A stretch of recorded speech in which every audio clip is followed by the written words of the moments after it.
হাড়কে ভালো রাখার জন্য আমাদের 3টা খাবার খুবই গুরুত্বপূর্ণ।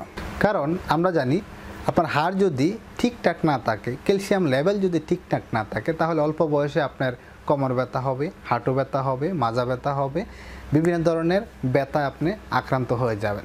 তারপরে দেখা যায় বর্তমান সময়ে এরকম অনেক পেশেন্ট রয়েছে যারা অল্প বয়সে কোমর ব্যথা, বিভিন্ন জয়েন্টে ব্যথা, হাঁটু ব্যথা নিয়ে ডক্টরের কাছে দৌড়ায়, বা অনেকে আছে এরকম ব্যথা হলেই ফার্মেসি থেকে 2টা একটা ওষুধ, ব্যথানাশক ওষুধ খেয়ে যায়, কন্টিনিউ খেয়ে যায়। এর ফলস্বরূপ কিন্তু ভালো না, খুব খারাপ। আমরা জানি যে অতিরিক্ত পরিমাণ ব্যথানাশক ওষুধ যদি আপনি খান, তাহলে আপনার কিডনি ফেলিওর হতে পারে, কিডনিতে বিভিন্ন ধরনের সমস্যা, জটিল কঠিন সমস্যা সৃষ্টি হতে পারে।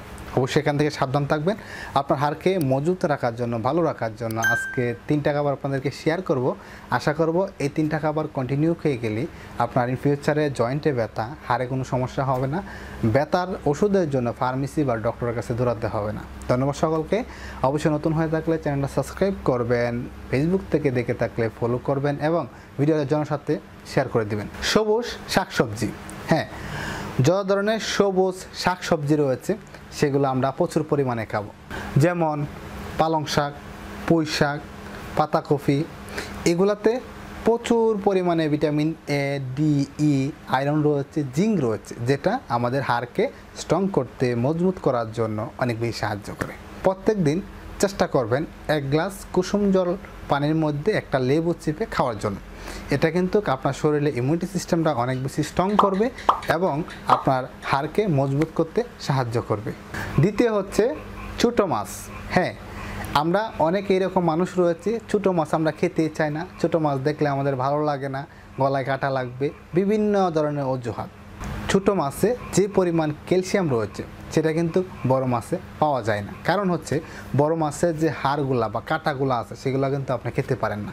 ছোটো মাছের সকল হাড়, সকল কাঁটা আপনাকে চিবিয়ে খেতে হবে এবং খেয়ে ফেলি। তো অবশ্যই আমরা চেষ্টা করব প্রত্যেক দিন বড় মাছকে বাদ দিয়ে খাবারে যেন ছোটো মাছের পরিমাণটা বেশি থাকে, তাহলে আমাদের হাড়কে অনেক বেশি স্ট্রং রাখবে, যেটা আপনাকে বৃদ্ধকালে অনেক বেশি সাহায্য করবে। এখন আপনার বয়স 20 বছর, 30 বছর, 25 বছর, আপনার কোনো সমস্যা নাই, কিন্তু এখন থেকেই যদি আপনি ছোটো মাছ খেয়ে যান, তাহলে এর ফলস্বরূপ হিসাবে আপনার বয়স যখন 40, 50, 60, 70 হবে, আপনার হাড় থাকবে মজবুত, আপনি ঠিক মতো দৌড়াতে পারবেন, ওয়ার্কআউট করতে পারবেন, আপনার কোনো সমস্যা হবে না, ব্যথা হবে না, ব্যথার ওষুধের জন্য ফার্মেসিতে ডক্টরের কাছে জোড়াতে হবে না। সো অবশ্যই প্রত্যেক দিন চেষ্টা করবেন খাবারের বড় মাছের পাশাপাশি ছোটো মাছ যেন আপনার খাবারে থাকে। অবশ্যই প্রত্যেক দিন আপনাকে 2টা করে ডিম খেতে হবে এবং সেটা ডিমের সাদা অংশ, কখনো হলদে অংশ বা ভিতরের অংশ খাওয়া যাবে না, যেটা আমাদের হাড়কে মজবুত করতে অনেক বেশি সাহায্য করবে। হাড়কে মজবুত করার জন্য আরেকটা খাবার খুবই গুরুত্বপূর্ণ, সেটা হচ্ছে দুধ। হ্যাঁ, অবশ্যই আমরা চেষ্টা করব প্রত্যেক দিন 1 গ্লাস কুসুম গরম দুধ যেন আমরা পান করি, তাহলে আমাদের হাড়ের ক্যালসিয়াম লেভেল ঠিক থাকবে, হাড় অনেক বেশি স্ট্রং থাকবে।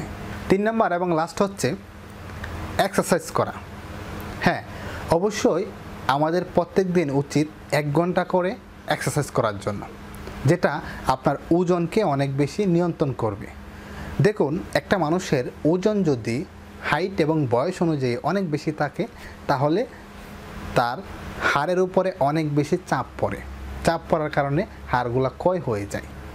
তাহলে অবশ্যই আমাদেরকে ওজন নিয়ন্ত্রণ রাখতে হবে, আপনার বয়স এবং উচ্চতা অনুযায়ী আপনার ওজনটা ঠিক রাখতে হবে, কখনো ওভার ওয়েট করা যাবে না। এক্সাম্পল হচ্ছে, ধরেন আপনার বয়স 25 বছর, আপনার ওজন থাকার দরকার 60 কেজি, আপনার ওজন হচ্ছে 100 কেজি, তাহলে 40 কেজি আপনার বেশি, সেই 40 কেজির বহন কিন্তু প্রত্যেক দিন আপনার হাড়কে করতে হচ্ছে। এই হাড়ের অবস্থা কিন্তু এইরকম হয়ে যাচ্ছে, একটা সাথে তার একটা ঘর্ষণের ফলে হাড়গুলার ক্ষয় হয়ে যাচ্ছে, ক্যালসিয়াম লেভেল কমে যাচ্ছে, কিছুদিন পরে আপনাকে ডক্টরের কাছে দৌড়াতে হচ্ছে, ব্যথার জন্য ব্যথানাশক ওষুধ খেতে হচ্ছে, বিভিন্ন সমস্যা। অবশ্যই প্রত্যেক দিন 1 ঘন্টা করে ওয়ার্কআউট করবেন এবং আপনার ওজন যেন নিয়ন্ত্রণে থাকে সেদিকে আপনাকে লক্ষ্য রাখতে হবে। ধন্যবাদ সকলকে, সকলে ভালো থাকবেন এবং সুস্থ থাকবেন।